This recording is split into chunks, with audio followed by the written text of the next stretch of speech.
Bonjour à toi et bienvenue dans ma nouvelle vidéo YouTube. J'avais envie en fait aujourd'hui de te parler de mon parcours, de comment en fait je suis passée de fonctionnaire à entrepreneur. Et autant te le dire tout de suite, je n'étais absolument pas prédestinée à l'entrepreneuriat, puisque moi, je viens d'une famille de fonctionnaires. Donc mes parents étaient fonctionnaires, mes grands-parents étaient fonctionnaires, et hormis l'une de mes grand-mères qui était couturière et qui était du coup indépendante, je n'avais absolument aucun modèle au niveau de l'entrepreneuriat.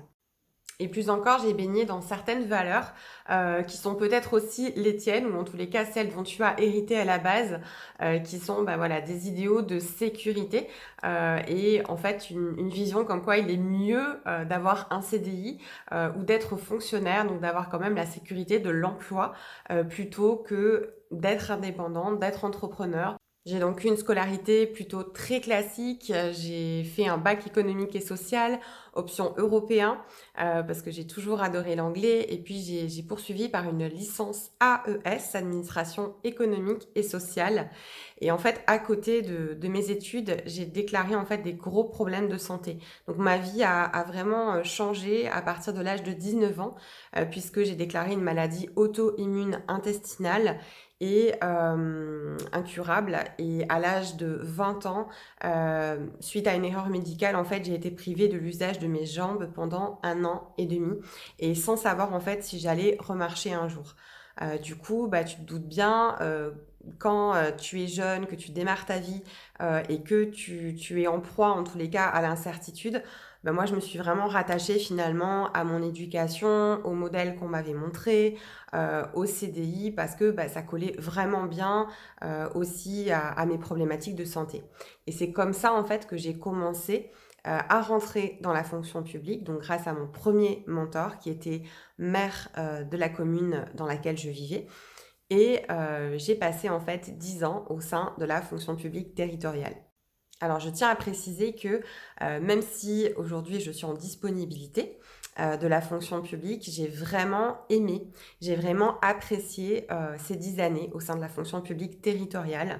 Ça a été voilà, mes 2 premiers postes. Au départ, j'ai travaillé pour les administrés, au contact en fait des citoyens, donc ça s'appelait les services de proximité.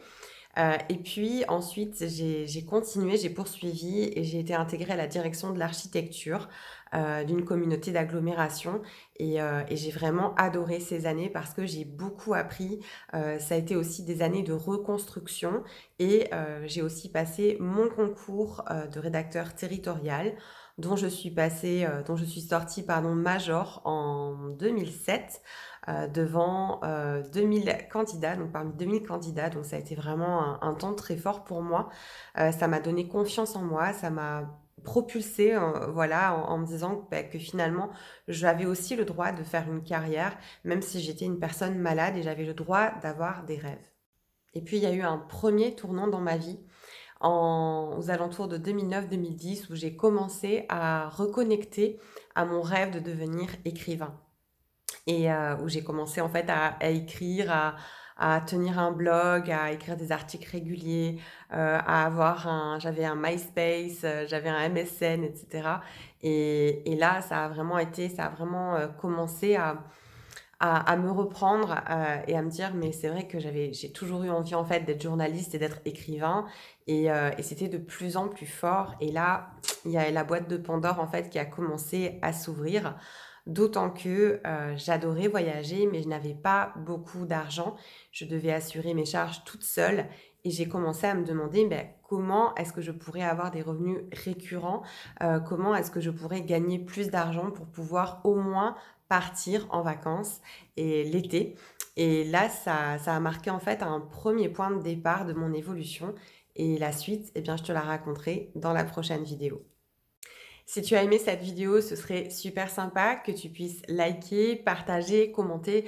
Tu sais que ça fait toujours plaisir, surtout quand on commence et quand on n'a pas tellement l'habitude des vidéos YouTube.